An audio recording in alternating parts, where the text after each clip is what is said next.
All right, good afternoon. Thank you for joining us. We are biologically inspired on-site maintenance engineers, or BIOM. This is our proposal presentation for IBM's industrial wastewater plant in Boulder, Colorado. My name is Kirby Sitterly. I'm Scott Dietl. I'm Wesley Cohen. I'm Christina Erder. All right, so just organization of our presentation here. First of all, I'm going to tell you a little bit about the background.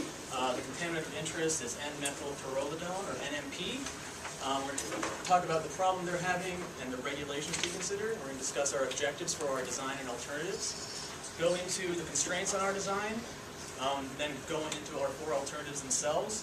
After that, we're going to discuss our decision criteria by which we will choose the final design. Discuss our quality assurance and quality control methods, and then tell you our budget and pricing and schedule. First, we're going to a little background on the problem that we're experiencing.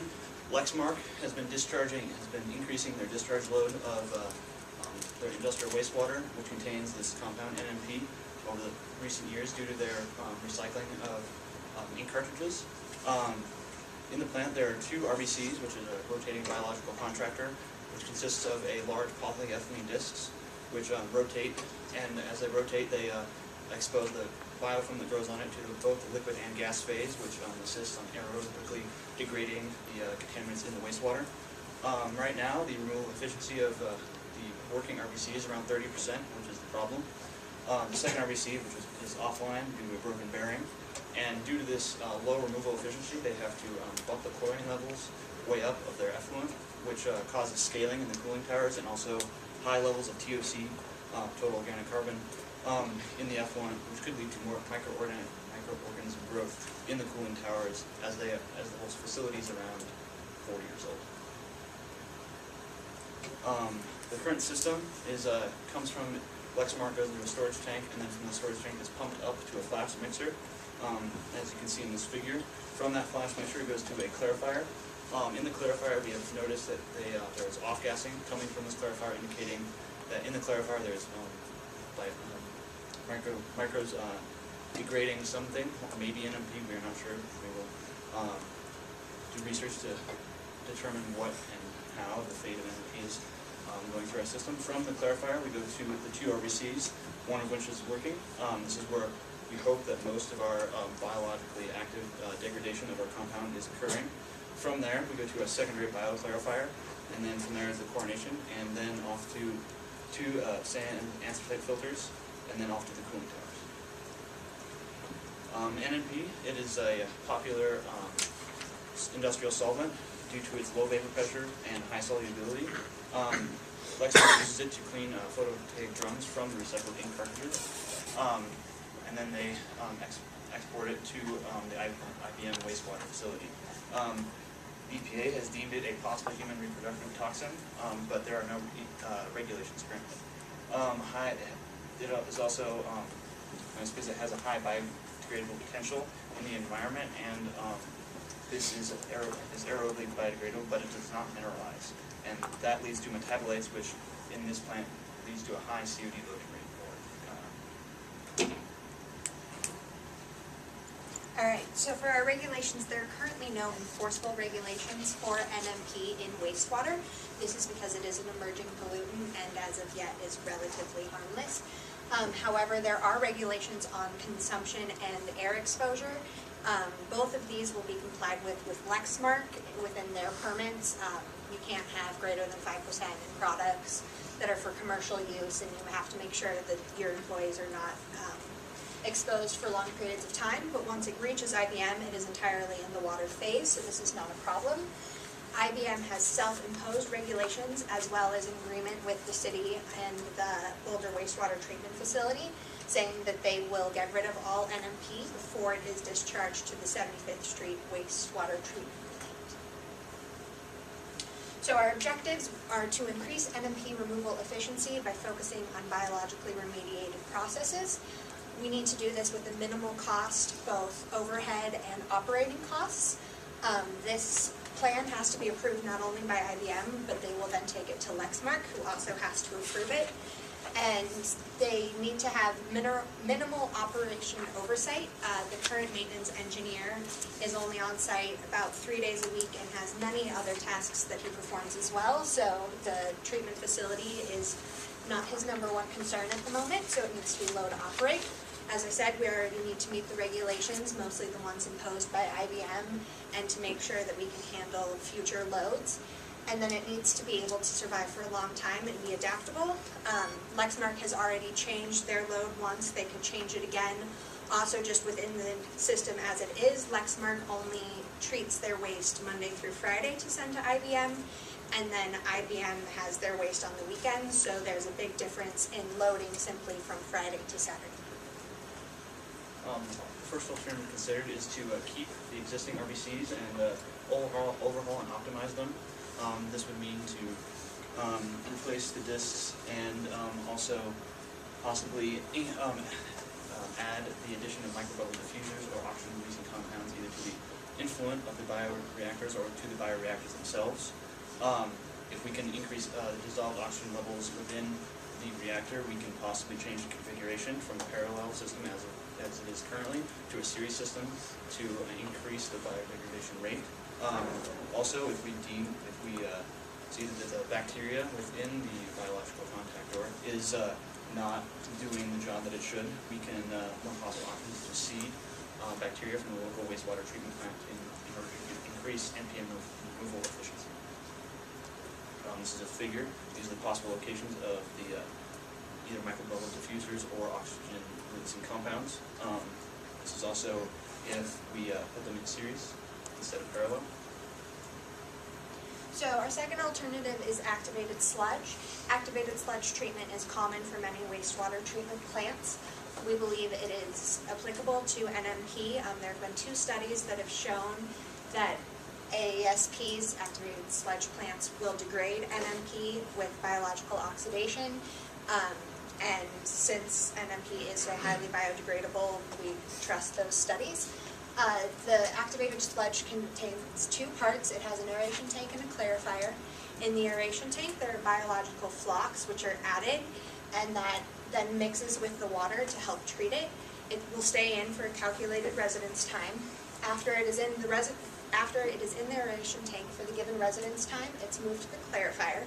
From the clarifier, the flocks are then settled out, and they can be recycled or disposed of. They're recycled based on sludge age and food to biomass ratio. Also in the aeration tank, there is either forced air injection or mechanical air injection to make sure that it remains aerobic. And then we will mainly focus on the configuration. There's a nominal plug flow reactor and a continuous stirred flow reactor, as well as several others, but those are the main 2. Depending on how you change it when you add the flocculation, you can get different removal efficiencies, so we will look into the best method for IBM. So our third treatment option is going to be a biofilter, or also commonly referred to as a treatment filter. The biofilter it has 2 main components. The first is the biotower, and the second is a secondary biological or bioclarifier. Within the biotower, there are 3 main components. The first is the rotating inflow distributor. This ensures that the untreated wastewater is distributed evenly across the entire filter. This prevents any overloading of any certain filter, which would reduce the efficiency of the treatment process. The second step is the filter media. Most modern plants use a packed filter media, and these come in these are manufactured in various configurations, such as cross flow and vertical flow. Depending on your plant design specifics, you would configure your media first given contact residence times. Within the filter media, a biological film develops, and this is what metabolizes your pollutants such as NMP. The third section of the biotower is an underdrain. This underdrain captures both the treated water and any solids that have sloughed off from the filter. The underdrain also provides provides the aeration for the filter media, and this is done in either natural draft or forced draft form. The only difference between natural draft and forced draft is that forced draft uses a series of electronic fans to increase the airflow through the filter media. The second part of a biofilter is the bioclarifier. This is, again, any standard clarifier separates out your treated water from your solids, and the solids sent out for secondary processing. A portion of the treated water is then recycled back to the beginning of the process. This ensures that there's the correct loading rate across the entire filter, and also ensures the correct wetting rate to ensure that the biofilm never dries out and loses its efficiency. All right, the fourth alternative is an IBMbio. IBMbio stands for Moving Bed Biofilm Reactor. It's pretty similar to activated sludge, except that the activated sludge in this case grows on these little cylindrical polyethylene rigatoni-shaped things you can see in these pictures. Well, the one on the far left is clean, the one in the middle has some biofilm growth on it. That biofilm growth is what breaks down the organic contaminant, in this case NMP. The biofilm is grown on each thing, on each carrier element, and there's several different contact basins.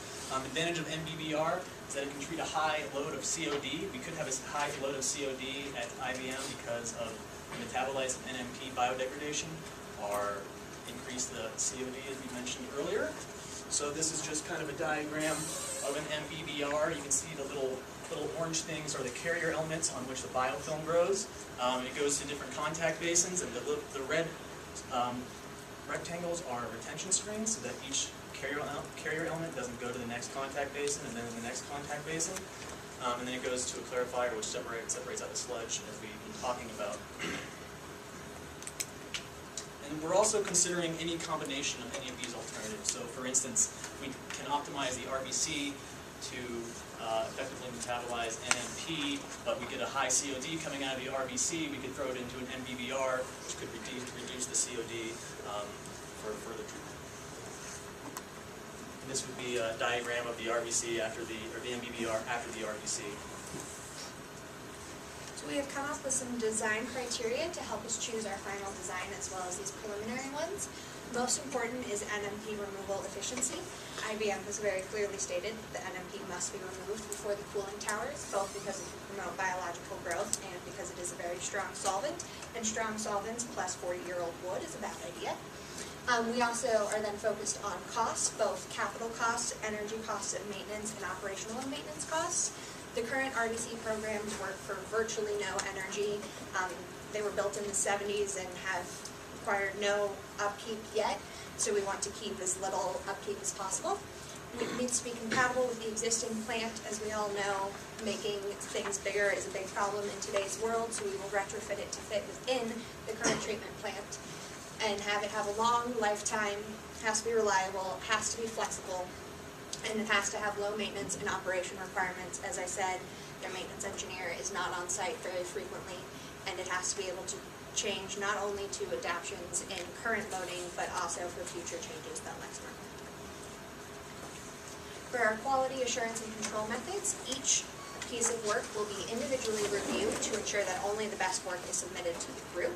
Once it is submitted to the group stage, we will each individually edit each document to make sure that it's reviewed by the entire team for quality. Once we have approved it, we will send it to an outside review. This will make sure that it is not only correct, but it is also clear. As you all know, sometimes you get inside your own little worlds. All calculations will then be double